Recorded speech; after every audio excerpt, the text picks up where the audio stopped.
3 years ago, my world shattered in an instant. My body was broken, my independence stripped away. Then he showed up, an unexpected force that changed everything. The accident spared my life, but at what cost? Now, in the quiet of my home, it's not the pain in my legs that haunts me, but the memory of his touch. Is it a mother's bond or something more perilous? As our secrets bubble to the surface, how long can we keep up the facade of just being mother and son? 3 years ago, an accident flipped my world upside down. It stole my legs, shattered my independence, and nearly snuffed out my will to live. It led him to me in a way I never saw coming. First off, a huge thank you to my incredible subscribers.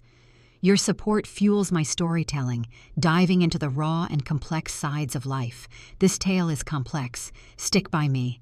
The doctor said I hit the jackpot. Luck was on my side as the semi-truck just barely avoided turning me into a memory. Lucky my spine stayed intact. And that night, luck was on my side. Liam wasn't in the car with me. Lucky, they said. A funny way to describe a woman who can't walk more than 10 steps without her legs making a fuss. When Liam headed off to school, our cozy Ohio house felt vast, resonating with the silence left behind. It feels pretty tight now. He's everywhere we look, cooking meals, fluffing pillows, and lifting me into the shower when I'm running low on strength. My son, my buddy. But here's the truth that often remains unspoken when you dive into parenthood at just 16. As time flies, they swiftly transition into adulthood. Absolutely elevated. Liam, once lanky, now at 19, boasts a sturdy, broad frame that demands attention. His hands show the signs of hard work, toughened by the grind of construction. His voice echoes with a depth that matches the fire in his eyes. Those eyes, a perfect mirror of his father's essence, the one who disappeared the instant the pregnancy test showed its truth. Mom. I spring into the air with a jolt of energy. Liam hovers in the doorway, clutching a steaming bowl of soup. Looks like lunch is still sitting there, untouched. I lost my appetite. You always seem to be somewhere else. He sets the bowl on my nightstand, brow furrowed. Your legs had a lot to say today. I stay quiet. He's in the know. He has an extraordinary awareness. He plops down on the edge of my bed, uninvited, and starts rolling up my sweatpants. My breath hitches. The scars reveal a story of battle, marked by their rough, twisted skin and jagged lines from surgeries. Matthew's fingers fly through the air. Can I? I nod knowingly. The first touch is sharp, navigating the tight muscles around my knee. Suddenly, his thumb finds a knot near my inner thigh. I bite my lip softly. You're all tense, he murmurs quietly. If only you could see the depths of it all. He swiftly arranged my blanket, wrapping me in cozy comfort. His touch radiated tenderness, perfectly stirring my heart, staying just shy of crossing the line while sparking a thrilling excitement. It's just the warmth of his skin, I tell myself. As the pain faded, relief surged in, like the tide pulling back from the shore. As his fingertips brush the hem of my shorts, I gasp for air. Liam stops dead in his tracks. In the blink of an eye, maybe two. In that instant, we freeze completely. He clears his throat and swiftly tugs at my pant leg, pulling it down. Better? No way. Absolutely. Thanks, love. He hesitates, hinting at untold stories waiting to burst forth. He grabs the soup bowl and heads out. I look up at the ceiling, replaying those brief moments when his touch almost crossed the line. For the first time in years, a thrilling, perilous sensation ignites within me. A young man helping his mother out, a calming touch easing pain, but the feeling of my skin igniting under his touch, that was anything but pain. The soft creak of Liam's door down the hall snapped me back to reality, yanking me from my thoughts. I quickly wrapped the blanket around my lap, as if he could see the storm of thoughts racing through my mind. Footsteps whisper softly. Out of nowhere, his shadow burst into my doorway. "Up early, huh?" he said, his voice still heavy with sleep. He stood there, shirtless, sweatpants slung low on his hips, a tattoo snaked across his ribs, a spontaneous choice he made last year, without telling me. I tore my eyes away from the scene unfolding before me. Rest was out of reach. Here we go again with Lex. No, you! I nodded knowingly. Liam sighed deeply and walked into the room, plopping down next to me like he did the night before. With a quiet move, he pulled back the blanket and placed his hand softly on my bare calf. I pulled back. His apologies tumbled out, barely a whisper. Chilled fingers, but it wasn't the cold air that made my nerves tingle. His fingers dug into my skin, slow and purposeful, etching every curve and contour into memory. "You're tense in every possible way," he whispered. I inhaled deeply. Last night, I spun a story that it was just an accident. As the sun climbed high, it was clear he expertly eased my muscle tension, focused solely on relieving my discomfort. His hand swept smoothly along the curve of my thigh. "Liam, take a breather." His voice resonated with an unprecedented richness. "Unwind now. Let your body discover peace and recharge." I surrendered to the soothing touch of the massage. I was locked in a fierce battle against this. How my body reacted to him. My breath hitched as his fingertips grazed the hem of my shorts. A single knock at the front door changed everything in an instant. Liam jerked back in shock. "Got a visitor on the way?" "Negative." He stood tall, muscles flexing as he reached for the sky. "I'll grab it." I exhaled sharply, the electric tingle from his touch still dancing on my skin. Whispers and laughter danced through the living room. Mrs. Harris, our curious neighbor, asked if we needed anything from the store.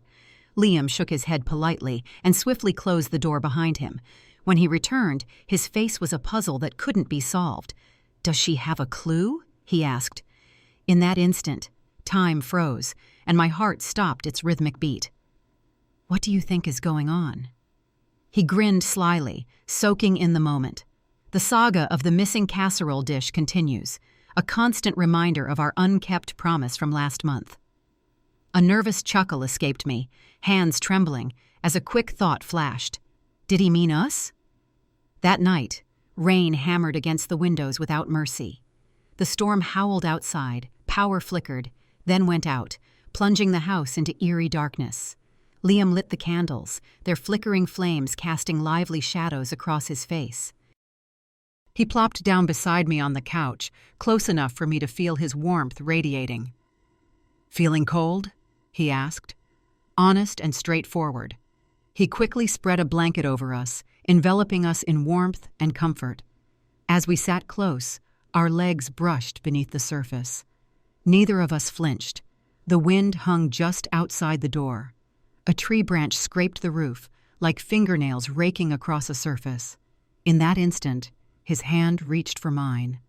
Not just a coincidence, nor a passing touch. His fingers locked with mine, firm and assured. Looking back, I see I should have taken a step back. Nope. In the flickering candlelight, his eyes were as dark as night. A warning, a question, a sincere plea. Suddenly, the electricity buzzed back to life, flooding the room with a warm glow. We flinched as if a flame had scorched us. The current between us is always alive. One kiss, and in that instant, we were broken and reborn into something completely unexpected. When the lights flickered off, everything changed. For 3 days after that night on the couch, Liam and I moved through our space like two strangers, respectful and cautious, yet hungry for more. His eyes were glued to my lips as I talked, an unspoken fascination crackling in the air between us. His hands paused, a soft touch lifting me to my feet. In a quick moment, I caught him inhaling the scent of my hair, lingering where it had brushed against his shoulder. We were a spark ready to explode, and then, boom, the thunderous blast hit. It all kicked off on a Tuesday. Liam burst through the door, the smell of sweat and summer's heat wrapping around him like a familiar cloak. He kicked off his boots, the white t-shirt clinging to his chest, soaked with sweat from his efforts. "Hey, you good?" he asked, his eyes scanning my tense figure slouched on the couch. "Just a little sore." I forced a smile. The day dragged on without end. In silence. He moved in smoothly, lifting my legs and settling them on his lap with ease. My breath caught as his fingers dug into my calf. Your hard work is impressive, but maybe it's time to pause and catch your breath," he murmured quietly to himself. Shouts the guy who single-handedly rebuilt our porch ramp after the insurance left us hanging. A man would scoop me up and carry me to my second-floor room each night. His thumb dug into the knot by my knee, and I fought to suppress a moan that almost slipped out. His voice had a gritty edge. "Let me take care of you." This was anything but care. This was wanted. I caught it in the way his jaw tightened as my skirt crept up, feel the tremor in his fingers as they climbed higher. His hand moved toward my thigh, but I quickly grabbed his wrist tightly. We froze, locked in the moment. His pulse raced under my fingertips. "So push me to stop. Your adventure begins now." A sincere plea. I should have said those words. In that moment, I could have easily brushed him off, sought a therapist's advice, and buried the memory deep. I took an unexpected turn, one I never saw coming. I couldn't make it happen. I let go of his wrist. His kiss was fierce and electrifying. A storm of fire and teeth erupted, a 19-year buildup of emotions finally unleashed through the soothing power of understanding and care. His hands gripped my hair, yanking me closer with an irresistible pull. We shared a quick, heartfelt hug. Grateful and alive, we embraced the only rhythm we knew, breathing in the world around us. I gasped as my fingers dug into his shoulders. Unfortunately, that's not doable. We're already on that path. He playfully nibbled my lower lip, sending a jolt of electricity through me and igniting a fire deep inside. "Feel that? Here we go, and let the heavens help me." I felt it for sure, the firm pressure of him pressed against my side. My body curved toward him like a flower stretching for the sun's warmth. This isn't right. What a blunder. As his tongue met mine, all I could think about was wanting more. We never ventured into the bedroom. Liam shoved me hard against the couch. His hips swayed in a rhythmic dance while I clutched the fabric of his shirt. The collar tore, but it didn't faze either of us. "Look at me." He let out a low, rumbling growl of discontent. I was shattered by what I saw. His gaze held a depth beyond mere desire. It was love, a vibrant force swirling in the air, wrapping hearts and igniting souls, bone-shattering power. Unforgettable moments that stick with you. In the quiet that followed, as we lay together, reality's whispers started to creep in. Liam's fingers swirled softly on my bare shoulder. "Everything good with you?" "No way." "Absolutely." He knew I was deceiving him, just as I saw his complete lack of remorse. When he finally found his words again, his voice was so soft I almost let it slip away unnoticed. "Since I was just 15, I've been yearning for you." A chill shot through me. It was obvious this was no accident. A story poised to burst into life. Some silences hit harder than words ever could. Morning broke, its light sharp and vibrant. Dawn broke, and I was already awake before Liam. The weight of our actions crashed down on me, tangible and overwhelming like a solid object I could grasp. The sheets held his essence, a mix of sweat, sawdust, and a distinct touch of masculinity. My son, my power source, the one who stood by me when everyone else walked away. What have we done? In the kitchen's heart, he found me deep in thought, staring at the coffee maker like it held the secrets to my unasked questions. "Hello?" he whispered, his voice heavy with sleep. I turned my gaze away from him. His gaze held an unbearable softness, a warmth that was never meant to be. Mom's hand rested softly on my shoulder, warm and inviting, famous and acknowledged, wrong. I jumped back in shock. The pain in his eyes cut deeper than any blade ever could. We danced around each other like celestial bodies zipping through the vastness of space.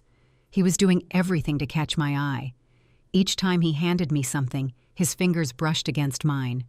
I'm drifting away, building walls with every gentle thank you. Could you pass the salt, please?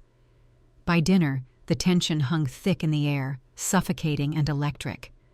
Finally, he said, "You're punishing me." He swiftly pushed his plate aside. What am I protecting us from? Starting now. My voice wavered.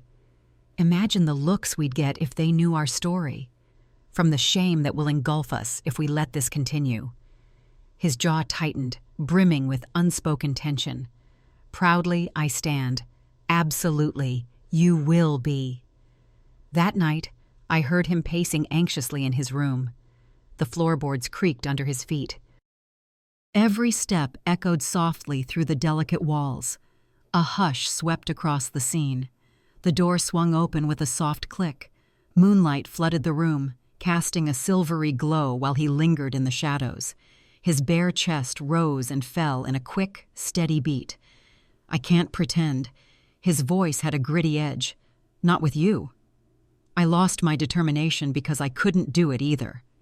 He crossed the room, the silence thick around him. It wasn't needed. Every soft touch, every quick glance, every ragged breath revealed truths beyond words. Here, our fate was sealed, and we dove in without a second thought. It's been a year, and the neighbors are still buzzing about our incredible bond. At the grocery store, Mrs. Jenkins praises her son's unwavering devotion. He always demonstrates incredible devotion to his mother, meeting her needs with steadfast love. I flash a friendly smile. As I adjusted the bracelet he gave me, memories of that moment rushed back. A symbol of our lasting family bond sits on my left hand. The undeniable truth: single mothers rarely find new partners. Do they really? As we head to the car, Matthew's fingers lace with mine, crafting a moment that's both sweet and unforgettable. It barely gets noticed. The mystery hangs thick, filled with whispers and secrets. A question arises, but the answer eludes us, sparking curiosity about the unknown. That's exactly how we like it. Oh.